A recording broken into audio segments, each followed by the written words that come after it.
Greetings from PintPod. Welcome to my latest episode of Climbing the Curve, the series intended to make you the hunter rather than the hunted that little bit faster. Today I'm going to take a look at upgrading the Light Assault. Now the Light Assault is quite unique in the respect that it's the only class with absolutely zero support functionality. It also tends to play much more as a loner on the battlefield, hiding in niches, climbing on roofs and generally ambushing and flanking the enemy. Therefore when it comes to upgrading the Light Assault, there are no hard compromises to be made between those abilities which best assist your side and those that best assist yourself. In addition, the upgrade path for the class, other than whether or not you tend to go with jump jets or drifter jets, is pretty linear. There are a reasonably small selection of options available. Now the playstyle of Light Assault is much more defined by what weapon you use rather than what loadout you have, in a similar fashion to the Infiltrator. And the reason for this is that Infiltrators and Light Assaults, much more than other classes, have the ability to control and define the distance and manner of their engagement with the other classes. Whilst the Infiltrator uses stealth to do this, the Light Assault uses its mobility. So where does this leave us when it comes to upgrading the class?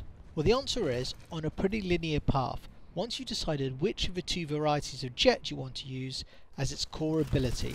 The default jets provided are jump jets. They allow for vertical as well as horizontal motion in the air.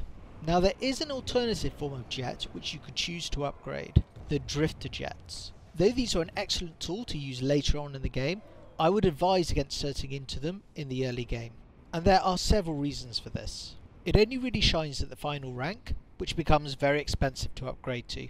It's an ability best used for C4 in vehicles, therefore it's best to unlock C4 first. And overall it is much more situational for jump jets. Not to say it isn't an excellent ability, but best left to later in the game. Therefore, let's focus on the jump jet. Now the jump jet is absolutely integral to the Light Assault's ability to flank other players. Therefore upgrading it should be your top priority. In addition, the upgrades for Light Assault jump jets make a huge difference to its capacity. Each incrementally increases it by an additional 12% plus the regeneration rate by 12%. When it comes to sustaining your mobility, it's night and day having a high upgrade jump jet versus the default. Therefore, I would be looking to upgrade my jump jets to, at a bare minimum, rank 4. This involves a total investment of 160 certs. Not only will this allow you to jump to previously inaccessible places, it also allows you to maintain your mobility a lot more than the default jump jets. And for the Light Assault, mobility is absolutely key, as if you stand still for too long, you'll be zoned in and destroyed.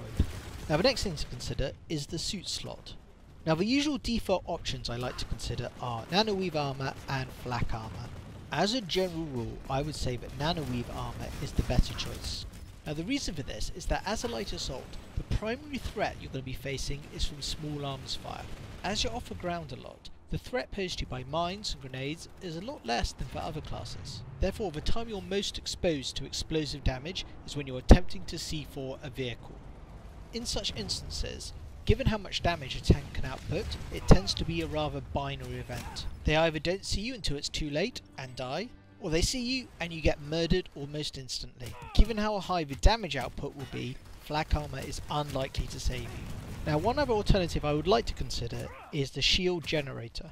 Fully upgraded, it decreases your cooldown time from 10 seconds to 6 seconds for recharging your shields. This fits very nicely with the style of a Light Assault, which is poking up behind cover, taking some shots and then retreating again. However, it's only really worthwhile if it's fully upgraded.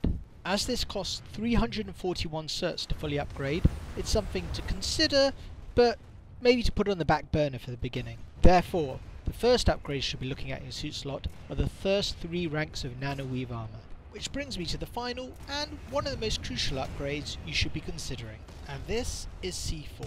2 bricks of C4 will destroy any ground vehicle, with the exception of a Sundra. Harassers can be killed with 1 brick. Now normally for something so expensive, I wouldn't recommend it for beginners. However, the Light Assault is so reliant on C4 to give it firepower against maxes and vehicles that you really have to consider this upgrade from an early stage.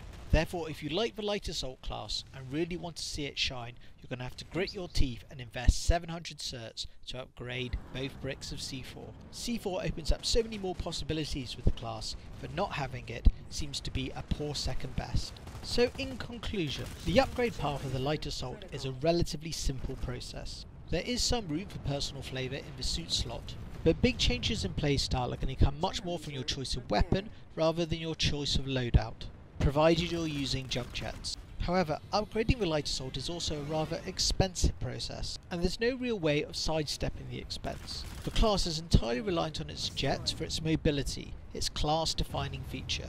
It also has no alternative to C4 for hurting heavy armour. Therefore, for your Light Assault to realise its potential, these upgrades are mandatory. Now, given this rather unavoidably high cost of upgrading the Light Assault, it might be better to come to it a little later in the game. At this stage you may have a few more certs in the bank and therefore can do justice to the class.